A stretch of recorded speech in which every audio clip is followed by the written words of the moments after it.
जय हिंद दोस्तों, welcome back to the course. और इस चैप्टर में चैप्टर 18 पे हम आ गए हैं। इसमें और फर्दर हम डाउ थ्योरी में और क्या क्या पैटर्न होते हैं और उसकी मदद से हम कैसे ट्रेड ले सकते हैं वो जानेंगे।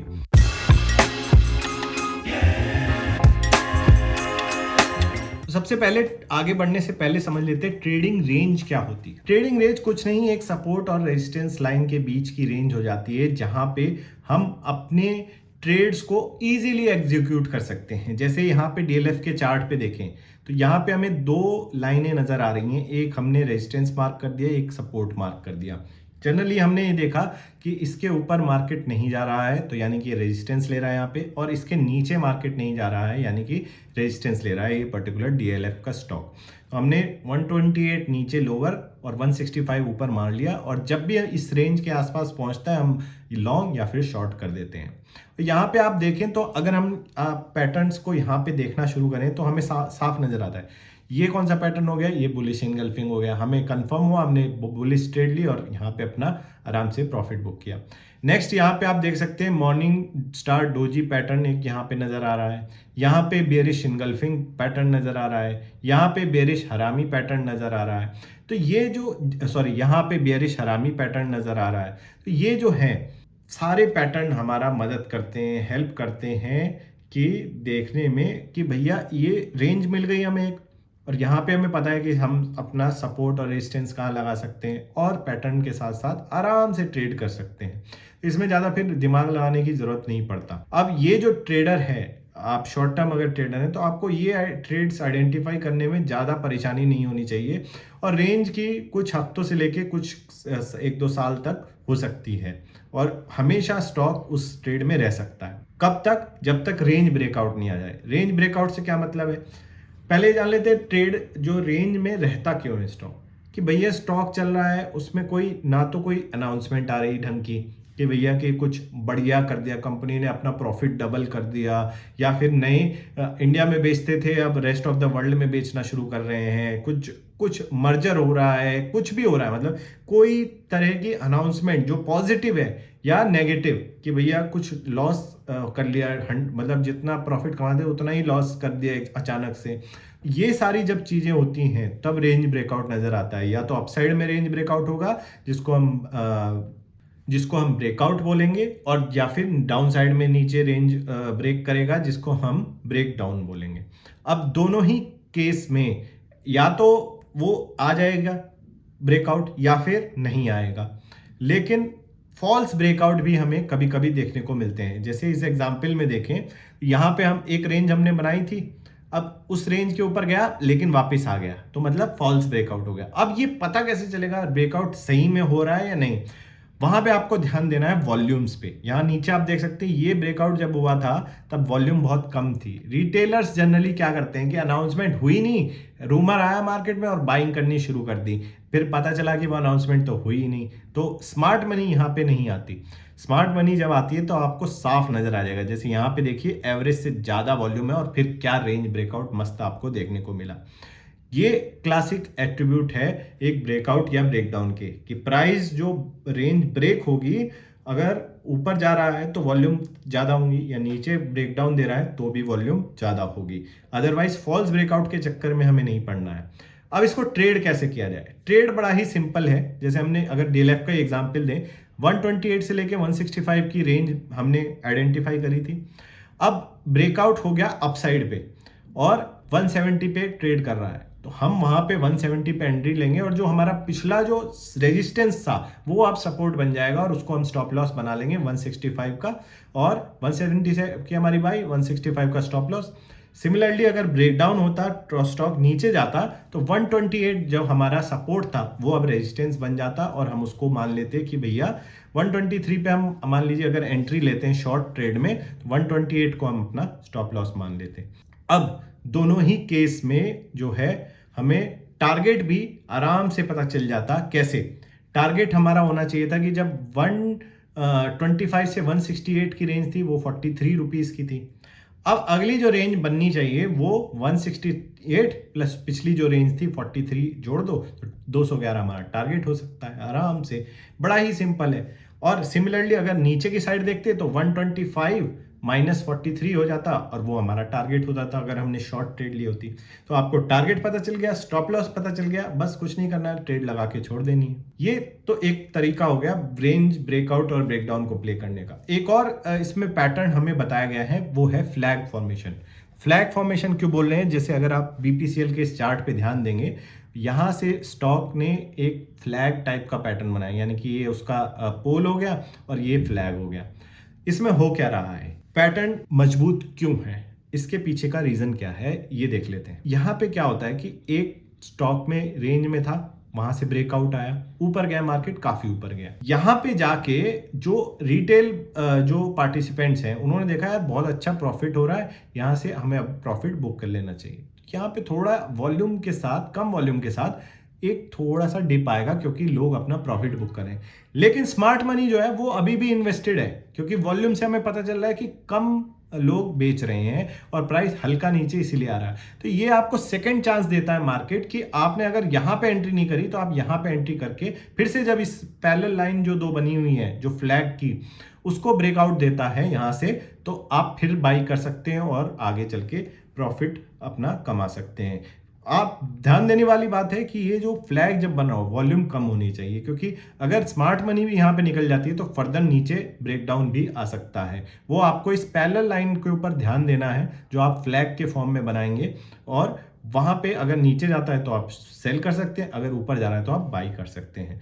दोनों के पीछे जो है आप समझ सकते हैं कि साइकोलॉजिकल रीजन क्या है, कुछ लोग अपना प्रॉफिट बुकिंग कर रहे हैं और कुछ लोग अपना इसी में बने हुए हैं। तो अब हम आ जाते हैं एक बहुत ही महत्वपूर्ण टॉपिक पे। हमने सारी चीजें जान ली, बेसिस ऑफ ट्रेडिंग क्या होना चाहिए, लंबे समय में अगर हमें ट्रेड सक्सेसफुली करना है तो क्या होना चाहिए। तो सबसे इंपॉर्टेंट एस्पेक्ट हो जाता है रिस्क टू रिवॉर्ड रेशियो।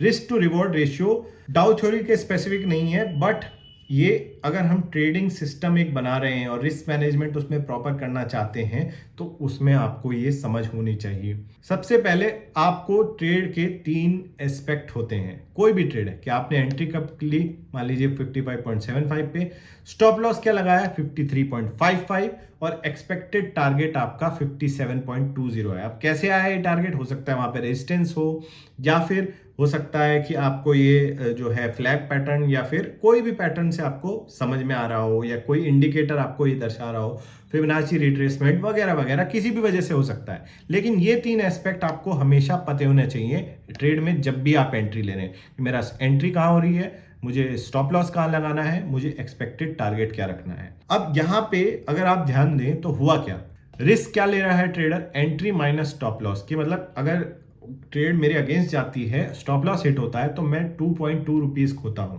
लेकिन रिवॉर्ड क्या है मेरा कि मैं एग्जिट कहां पे लेनी है, यानी कि टारगेट क्या है मेरा, और एंट्री कहां पे ली 55.75। तो मेरा रिवॉर्ड है 1.45। अब यहाँ पे क्या हुआ भाई, मेरा रिवॉर्ड 1.45, रिस्क में ले रहा हूं 2.2 की। तो इसको अगर हम रिस्क टू रिवॉर्ड रेशियो निकाल के देखें तो 0.65, यानी कि ये कोई अच्छी ट्रेड थोड़ी हुई कि मैं रिस्क तो ले रहा हूं 2 रुपए की, प्रॉफिट मेरा 1 रुपए का भी नहीं, 1 रुपए टाइप्स हो रहा है।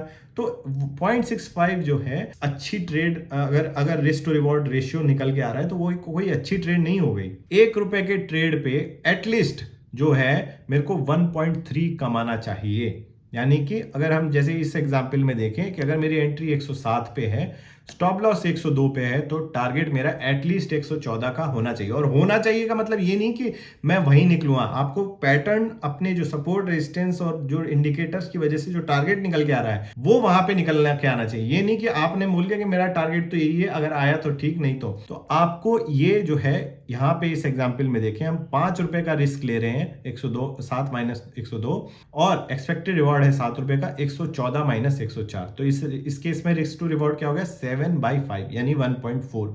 अगर 1 रुपए का रिस्क लिया जा रहा है तो 1.4 का जो है हमें रिवॉर्ड मिल रहा है। अब minimum risk to reward ratio अपने अपने ट्रेडर के रिस्क एपेटाइट के ऊपर हो सकता है, कि जरूरी नहीं है। मेरे हिसाब से, और यहाँ पे जैसे बताया भी गया है कि एटलीस्ट 1.5 का तो होना ही चाहिए। अगर आप एग्रेसिव ट्रेडर हैं तो 1:1 का भी कर सकते हैं, 1.25 का भी कर सकते हैं, और 2 का भी कर सकते हैं। मतलब ये तो आपके ऊपर है, लेकिन 1 से नीचे तो कोई मतलब नहीं है। अपने रिस्क टू रिवॉर्ड रेशियो को हमेशा एनालाइज करके देखिए, वो अट्रैक्टिव के साथ साथ अचीवेबल भी होना चाहिए। ये नहीं कि हमेशा आप जो है अपना कुछ भी सोच रहे हैं और वो आपका हो जा रहा है। फाइनल एग्जाम्पल के तौर पे अगर हम देखें कि कोई ऐसा है कि एक जगह बेयरिश इनगल्फिंग आ गई top of end of the trade पे, जहाँ पे ट्रेड रेंज की अगर हमने देखी और जो वॉल्यूम है वो भी अच्छी है, एटलीस्ट 30% ज़्यादा है पिछले 10 दिन की वॉल्यूम से, और हमें यहाँ पे एंट्री हो जाएगी 765 पे, स्टॉप लॉस हमने 772 है, हाइपोथेटिकल एग्जांपल ले रहे हैं, टारगेट 758, तो हमारा रिस्क टू रिवॉर्ड 1 का हो गया। अगर आपको रिस्क टू रिवॉर्ड 1.5 का नहीं मिल रहा, एटलीस्ट जब आप शुरू कर रहे हैं ट्रेडिंग, तो आपको नहीं लेनी चाहिए ये ट्रेड। जितनी ट्रेड आप नहीं लेते हैं वो भी एक ट्रेड है, मतलब not taking trade is also a trade, कि भैया आपने डिसाइड किया कि मुझे नहीं लेनी रिस्क इस ट्रेड पे। अब हम अगर देखें, ये जितना भी हमने पिछले 18 चैप्टर में सीखा, अगर उसको हम समराइज करें इस एक ग्रैंड चेकलिस्ट के रूप में, तो क्या निकल के आएगा? सबसे पहला होना चाहिए कि स्टॉक में एक रिकॉग्नाइजेबल कैंडलस्टिक पैटर्न होना चाहिए, bearish engulfing, morning star, doji, कुछ भी हो, लेकिन पैटर्न सामने आपको साफ साफ नजर आना चाहिए। सपोर्ट और रेजिस्टेंस जो है उस ट्रेड को कंफर्म करना चाहिए कि अगर आप लॉन्ग ले रहे हैं तो जो लो ऑफ पैटर्न है वो आपका सपोर्ट के आसपास होना चाहिए उस पैटर्न का, ताकि आप वहां पे अपना स्टॉप लॉस लगा सकें। और शॉर्ट ट्रेड ले रहे हैं तो high of pattern should be around the resistance, जहां पे आप अपना स्टॉप लॉस लगा सकें। वॉल्यूम जो है कंफर्म करना चाहिए, एवरेज वॉल्यूम से ज्यादा जो है उस दिन ज़्यादा होनी चाहिए जिस दिन आपका पैटर्न निकल के आया है। लो वॉल्यूम पे ना ट्रेड करें। और अगर हम डाउ थ्योरी के पर्सपेक्टिव से देखें तो प्राइमरी ट्रेंड होना और सेकेंडरी ट्रेंड में आपको एक बार देख लेना चाहिए कि डबल टॉप या ट्रिपल टॉप या फिर कोई रिकॉग्नाइजेबल डाउ पैटर्न तो आपको नजर नहीं आ रहा। इंडिकेटर्स जो हमने सीखे, अगर इंडिकेटर हमें ऑल्सो कंफर्म करते हैं, मान लीजिए आरएसआई की मदद से हमें पता चल रहा है कि 80 के ऊपर की रीडिंग आ रही है और हम शॉर्ट ट्रेड लेना चाह रहे हैं, तो अगर आरएसआई भी कंफर्म कर रहा है तो हम अपनी जो स्केल कर सकते हैं इस ट्रेड को। अगर मैं 50 क्वांटिटी सोच रहा था तो मैं 100 क्वांटिटी वहां पे सेल कर सकता हूं। और लास्टली आरआरआर, यानी कि आरआरआर मूवी नहीं, रिस्क टू रिवॉर्ड रेशियो जो है वो आपकी एपेटाइट के अकॉर्डिंग होना चाहिए, और एक्टिव ट्रेडर के लिए एटलीस्ट 1.5 का आरआर, मतलब अगर आप ₹1 का लिस्ट ले रहे हैं तो ₹1.5 आपको एटलीस्ट बनना चाहिए। एंड जब आपको ये सारी ट्रेड जो समझ आ जाती हैं, ये सारे चेकलिस्ट आपके जो टिक टिक टिक लगते जाते हैं, उतने ही कॉन्फिडेंस के साथ आप ट्रेडिंग कर सकते हैं। मोटा मोटा सारा हमने कवर कर लिया ट्रेडिंग से रिलेटेड जो इन्फो हो सकती थी। अगले चैप्टर में, एक फाइनल चैप्टर में, हम पूरा देखेंगे कि कैसे हम ट्रेड में एंट्री लें और एग्जिट लें, टारगेट लगाएं, स्टॉप लॉस लगाएं, पूरा लाइव एग्जाम्पल के साथ एक बार देखेंगे। फिलहाल इस चैप्टर को अगर हम समराइज करें तो रेंज तब फॉर्म करती है जब दो प्राइस पॉइंट के बीच में स्टॉक घूमता रहता है, ऑसिलेट करता है। लोअर प्राइस पॉइंट के साथ पास हम बाई कर सकते हैं और सेल कर सकते हैं हायर प्राइस पॉइंट के बाद। अगर ट्रेड एक लैक ऑफ फंडामेंटल चेंज, यानी कि कोई अनाउंसमेंट या फिर कोई इवेंट की वजह से नहीं मूव कर पा रहा है, तो उसको हम ट्रेड रेंज आराम से तब तक ट्रेड कर सकते हैं। ब्रेकआउट या ब्रेकडाउन दोनों ही हमें अबव एवरेज वॉल्यूम के साथ देखने को मिलता है, और शार्प सर्ज आता है प्राइस में या शार्प डाउनफॉल आता है तो हम वहां पे ट्रेड ब्रेकआउट या ब्रेकडाउन के रूप में ले सकते हैं। अगर हम मिस भी कर जाते हैं तो हमें दूसरे फ्लैग फॉर्मेशन के जो है उभरने का चार्ट के ऊपर इंतजार करना चाहिए। ये नहीं कि अगर मिस कर गए तो फोमो के रूप में जाके ट्रेड ले लें। और एक सबसे इंपॉर्टेंट एक्सपेक्ट जो है ट्रेडिंग का वो होता है आरआरआर, यानी कि रिस्क रिवॉर्ड रेशियो। किसी भी ट्रेड में घुसने से पहले अपने डाउ थ्योरी पर्सपेक्टिव या चेकलिस्ट के पर्सपेक्टिव से आप सारी चीजें एक बार कंफर्म कर लें, आराम से पेशेंस के साथ ट्रेड लें। ऑलवेज अ नेक्स्ट ट्रेड, हर दिन मार्केट ओपन होता है मंडे टू फ्राइडे, घबराने की जरूरत नहीं है। सारी चेकलिस्ट कंफर्म हो तभी उस ट्रेड में घुसें, और आरआरआर यानी 1.5 का अगर आपको मिल रहा है तो ही उसमें घुसे, वरना अवॉइड करें। ये सारा हमने कम्युलेट किया जो अब तक हमने सीखा था। एक फाइनल चैप्टर में नेक्स्ट में हम देखेंगे कि सारी चीजों को जोड़ के हम कैसे ट्रेड में और क्या उससे रिलेटेड और हम ध्यान रख सकते हैं बातें। तो ये कुछ मेरी तरफ से आपके लिए एडवाइस रहेगी नेक्स्ट चैप्टर में, वो आप जरूर देखें। और इस चैप्टर में अगर आपको समझ आया डाउ थ्योरी से रिलेटेड, ब्रेकआउट, रेंज और ये सब, तो लाइक करें इस वीडियो को, शेयर करें उन लोगों के साथ जो ट्रेडर बनना चाहते हैं, कमेंट में डाल के अपने सवाल पूछ सकते हैं, मैं उनको आंसर करूँगा। Thank you for watching. My name is captain Shashank. जय हिंद।